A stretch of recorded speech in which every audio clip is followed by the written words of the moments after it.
খাবলৈ ঘৰত। Hello' guys, আজি দুপৰীয়া সাজত এয়া মই উৰহীৰে মাছৰ তৰকাৰী বনাম গাইজ। আপোনালোকে খাইছেনে উৰহী মাছৰ তৰকাৰী?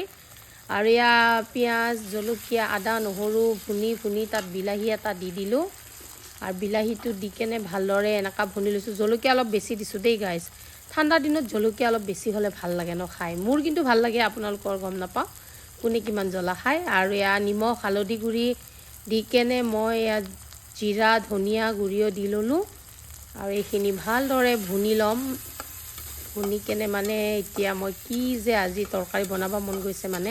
কিছুমানেতো উৰহী মানে হেৰি কৰি খায়, ভাজি বনাই খায়, কিছুমানে নহয় ময়ে খাওঁ প্ৰায়।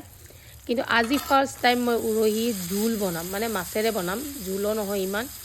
ইয়াতে দিলোঁ উৰহী, মটৰ আৰু আলু দিছোঁ কেইপিচমান। যিহেতু আলু নহ'লে মই চলিবই নোৱাৰোঁ, আলুটো ইমানেই ভাল পাওঁ মানে কি ক'ম আৰু আলু বেয়া পোৱা মানুহ চাগে নায়েই। আলু চবেই ভাল পায় আলু খাই, যিহেতু আলুটো টেষ্টি হয়।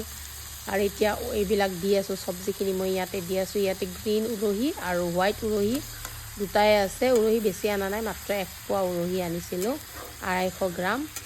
আৰু এয়া মটৰ চটৰ দি এনেকুৱাকৈ ভুনি আছোঁ। কিন্তু খাবলৈ কিবা আজি এনেকুৱা মন গ'ল অলপ মানে মাছেৰে জোল যিহেতু ভাজি বনালে আকৌ দালি বনা কিবা বনা, ঠাণ্ডাত মানে ইমান বনাই থাকিব মন নাযায় ন গাইজ।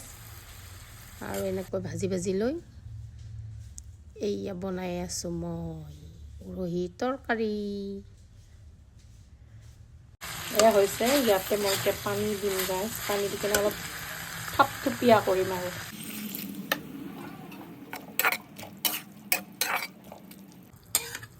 পানী দিলোঁ, এতিয়া সিজিবলৈ দিম।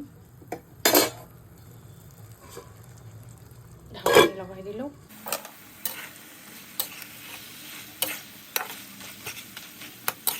এয়া ৰেডি, ফাইনেল লুক গাইজ। ইয়া মেকআপ কৰা হৈ গ'ল। এতিয়া ফাইনেল লুক অলপ থুপথুপীয়া হৈ আছে, দেখিছেনে? খাই মজা লাগিব লাগে, কিন্তু খোৱাই নাই বৰ্তমান। খালে গম পাম, আপোনালোকক কম। আৰু মই নকওঁ যে কমেণ্টত জনাব কেনেকুৱা লাগিছে, কাৰণ আপোনালোকে নাখালে কেনেকৈ গম পাব ন। আহিব খাবলৈ ঘৰত।